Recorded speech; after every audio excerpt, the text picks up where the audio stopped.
Police Sereno! Islamophobia!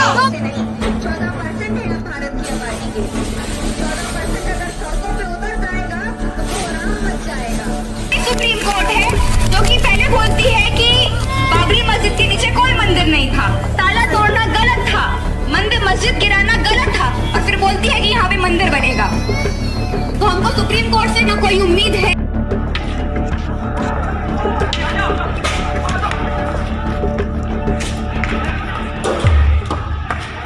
Bulldozer bulldozer bulldozer bulldozer bulldozer. Afreen Fatima एक ऐसी so called female activist जो कि अफजल गुरु को इनोसेंट बताती है। वही अफजल गुरु जिसने 2001 में हमारे इंडियन पार्लियामेंट के ऊपर अटैक करवाया था। इस अटैक के कारण 9 लोगों को अपनी जान से हाथ धोना पड़ा था, जिसमें 6 दिल्ली पुलिस के जवान थे, 1 गार्ड था और 2 पार्लियामेंट के सिक्योरिटी गार्ड थे। कई सालों तक इस अटैक की छानबीन हुई, तब जाकर यह पता चला कि इस पूरे अटैक के पीछे अफजल गुरु का हाथ था। और जैसा कि आप जानते हैं कि हमारे भारत देश के अंदर कितने सारे देशद्रोही हैं जो कि उन लोगों को बचाने की कोशिश करते हैं जो हमारे देश के ऊपर ही अटैक करते हैं, हमारे लोगों को ही मारते हैं। इसी कारण से अफजल गुरु को बचाने के लिए बहुत सारे लोग आ गए।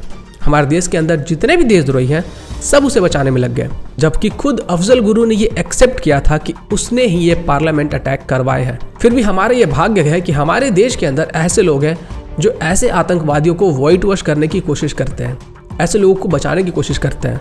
फिर क्या था, जजमेंट आया और पता चला कि अफजल गुरु का हाथ था और उसे फांसी की सजा सुना दी गई। बट किस्सा यहीं पे खत्म नहीं होता है। अफजल गुरु को जब फांसी पे चढ़ाया गया तो उसके बाद JNU के अंदर जितने भी एंटी नेशनल थे, एंटी नेशनल विचारधारा रखने वाले स्टूडेंट्स, उन्होंने अफजल गुरु के सपोर्ट में नारे लगाए। अफजल हम शर्मिंदा है, तेरे कातिल जिंदा है, इस तरीके के नारे लगाए गए। और इसी केस से हाईलाइट होती है आफरीन फातिमा। अब यह जो आफरीन फातिमा है ये कैसे कैसे बयान देती है, आपको उसका मैं एक ट्रेलर दिखाना चाहता हूँ। और सर्दी दिमाग को ले जाएंगे, परसों मुझको ले जाएंगे, उसके बाद आपको ले जाएंगे। तो हमको शख्स की कुर्बानी को जाया नहीं होने देना है। हमको उस शख्स को अपनी दुआओं में याद रखना है और उसका हौसला बढ़ाना है। हमको याद रखना है कि उस शख्स ने क्या बोला था। उस शख्स ने बोला था कि माइक्रो और micro you have to make the government listen to us. हमको सरकार को मजबूर करना है कि वो हमारी बात सुने, और सुनेगी कैसे नहीं। 14% है भारत की आबादी के 14% अगर सड़कों पे उतर जाएगा तो कोहराम मच जाएगा, भारत बंद हो जाएगा। और क्योंकि आज हम जब उतरे हैं CAA NRC की वजह से उतरे हैं, लेकिन सिर्फ उसके खिलाफ नहीं उतरे हैं। CAA NRC के बाद हम रियलाइज करते हैं कि हमारा कोई भरोसा ही नहीं है किसी चीज पे। ना हम सरकार पे भरोसा कर सकते हैं, ना हम सुप्रीम कोर्ट पे भरोसा कर सकते हैं। ये वही सुप्रीम कोर्ट है जिसने इंडिया की कलेक्टिव के लिए को फांसी पे चढ़ाया था। ये वही सुप्रीम कोर्ट है जो आज पता चलता है कि अफजल गुरु का पार्लियामेंट अटैक में कोई हाथ नहीं था। ये वही सुप्रीम कोर्ट है जो कि पहले बोलती है कि बाबरी मस्जिद के नीचे कोई मंदिर नहीं था, ताला तोड़ना गलत था, मंदिर मस्जिद गिराना गलत था, और फिर बोलती है कि यहाँ पे मंदिर बनेगा।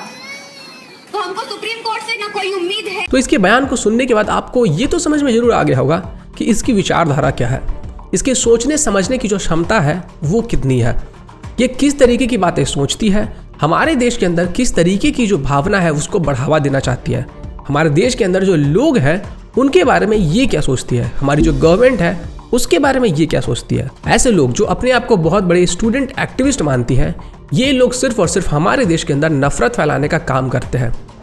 इनको हमारे देश से कोई मतलब नहीं है, इनको सिर्फ एक ही चीज से मतलब है और वो है रुपया। इनको जहां से रुपए मिलते हैं ये उन्हीं की बात सुनते हैं। अब इनको रुपए कहां से मिलते हैं वो ईडी को अच्छे तरीके से पता होगा, और जिस काम के लिए इनको रुपए मिलते हैं वही काम ये हमारे देश के अंदर बार बार दोहराते हैं जब भी इनको मौका मिलता है। फिर चाहे आप एंटी CAA प्रोटेस्ट की बात कर लो, दिल्ली में जो दंगे हुए थे उसकी बात कर लो, या फिर हिजाब के कारण जो कंट्रोवर्सी हुआ था कर्नाटका में उसकी बात कर लो। इन सभी चीज़ों में इनका एक ही एम, इनका एक ही मोटिव होता है, और वो होता है हमारे देश के अंदर वॉयलेंस बढ़ाना, लोगों को भड़काना, ताकि दंगे हो हमारे देश में और हमारा जो देश है वो डिस्टेबलाइज हो जाए। मुझे आज भी याद है सर बिपिन रावत की वो कही हुई बातें, जो कि फिलहाल आज हमारे बीच मौजूद नहीं है। उन्होंने कहा था हमें हमारे देश को 2.5 वॉर से प्रोटेक्ट करना होगा। 2.5 वॉर का मतलब होता है एक तरफ पाकिस्तान, दूसरी तरफ चाइना और 0.5 वो लोग जो हमारे देश के अंदर बैठ के हमारे देश के खिलाफ साजिश रच रहे हैं, ऐसे लोग। अब ये चीज़ें और भी ज़्यादा क्लियर हो जाएंगी जब कुछ और चीज़ें मैं आपके साथ शेयर करूंगा। अभी हाल ही में जो नुपुर शर्मा ने बयान दिया था, जिसके कारण बहुत सारे लोग सड़कों के ऊपर आके वायलेंट प्रोटेस्ट कर रहे थे, पत्थरबाजी कर रहे थे, पुलिस वालों को पीट रहे थे, आर्मी के जवान के ऊपर हमला कर रहे थे, लोगों को मार रहे थे, वो सब के सब इंसिडेंट एक बहुत बड़ी साजिश का एक हिस्सा है। और कुछ ऐसा ही प्रयागराज में भी कुछ दिनों पहले हुआ था। और ये जो वायलेंस हुआ था, इसको काबू करने में यूपी पुलिस बहुत ज़्यादा सक्षम हुई थी। यूपी पुलिस ने अच्छे तरीके से इनकी खातिरदारी की और ये जो दंगा हो सकता था, बहुत ज़्यादा भड़क सकता था, उसको कंट्रोल में कर लिया। अब जैसा कि यूपी के अंदर 0 टॉलरेंट पॉलिसी है, मतलब कि अगर आप राष्ट्र के खिलाफ कुछ भी आपत्तिजनक चीजें करते हो या फिर हमारी सोसाइटी के अंदर दंगे भड़काने का काम करते हो तो आपको बख्शा नहीं जाएगा। और इसी कारण से यूपी पुलिस ने अपनी छानबीन शुरू की, रिसर्च जारी किया। ये पता चला कि ये जो पूरा गेम चल रहा था, इसका एक मास्टरमाइंड है। और जब उस मास्टरमाइंड के घर पे छापा मारा गया, तब उसके घर से बहुत सारी चीजें बरामद होती है। तो उसके घर से बहुत सारे आपत्तिजनक चीजें बरामद होती है, जैसे कि बहुत सारे से दस्तावेज होते हैं, देसी कट्टा मिलता है। तो इस तरीके की चीज़ें उसके घर से मिलती हैं। और इसी के बाद यूपी पुलिस ये डिसाइड करती है कि उसके घर को नोटिस देके तोड़ दिया जाए, ताकि आगे से ऐसा कुछ ना हो सके, ना कोई इसकी ज़रूरत कर सके। फिर उसके बाद ये खुलासा होता है कि वह इंसान जो इन सब का मास्टरमाइंड था, जिसका ये घर था, वो कोई और नहीं, वो आफरीन फातिमा का अब्बू है। अब आप तो जानते ही हो, अगर एक आतंकवादी को पकड़ के पीटा जाए तो बाकी के जितने भी आतंकवादी होते हैं वो सब बिल से बाहर निकलने लगते हैं। और ऐसा ही कुछ हुआ। जैसे ही इसके घर को बुलडोज किया गया, हमारे देश के अंदर वो सभी लोग जो ये विचारधारा रखते हैं कि भारत में कभी भी शांति नहीं फैलने देंगे, हम लोग हमेशा वायलेंट रहेंगे, लोगों को डरा के धमका के रखेंगे, वो सब बिल से बाहर निकल गए और आफरीन फातिमा का सपोर्ट करने लगे। और हमारे देश के अंदर जब भी कोई ऐसा मुद्दा गर्म होता है जो कि हमारे देश को अशांति की तरफ ले जा सकता है, उसमें ये बढ़ चढ़कर हिस्सा लेती है।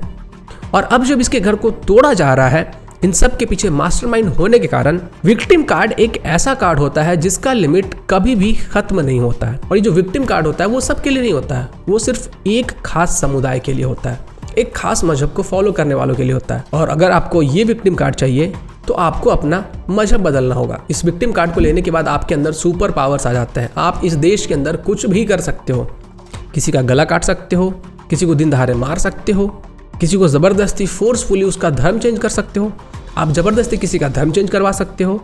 और इतना कुछ करने के बाद भी हमारे देश के अंदर आप आतंकवादी संगठनों की हेल्प कर सकते हो। और इतना कुछ करने के बाद भी आपको इमेंस अमाउंट ऑफ सपोर्ट मिलेगा। यही है विक्टिम कार्ड और यही है विक्टिम कार्ड का सुपर पावर। और यही जो विक्टिम कार्ड है, ये अब आफरीन फातिमा ने एक्टिवेट कर दिया है और उसके साथ साथ उसके जितने भी सपोर्टर्स हैं उन लोगों ने भी एक्टिवेट कर दिया है। कुछ दिनों पहले यही लोग सड़कों के ऊपर आके वायलेंस कर रहे थे, पत्थरबाजी कर रहे थे, पुलिस वालों को मार रहे थे, घर में पत्थरबाजी कर रहे थे, जो जवान होते हैं, जो आर्मी के जवान होते हैं, उनके ऊपर पत्थरबाजी कर रहे थे, खुलेआम नारे लगा रहे थे, धमकियां दे रहे थे कि नुपुर शर्मा को जान से मार देंगे, उसके साथ बलात्कार करेंगे, उसकी जो बहन बेटियां हैं उनके साथ बलात्कार करेंगे, उसके पूरे फैमिली को मार देंगे। और अब जब इनके ऊपर कार्रवाई हो रही है, तब ये कह रहे हैं कि हमारे देश के अंदर मुसलमान खतरे में हैं।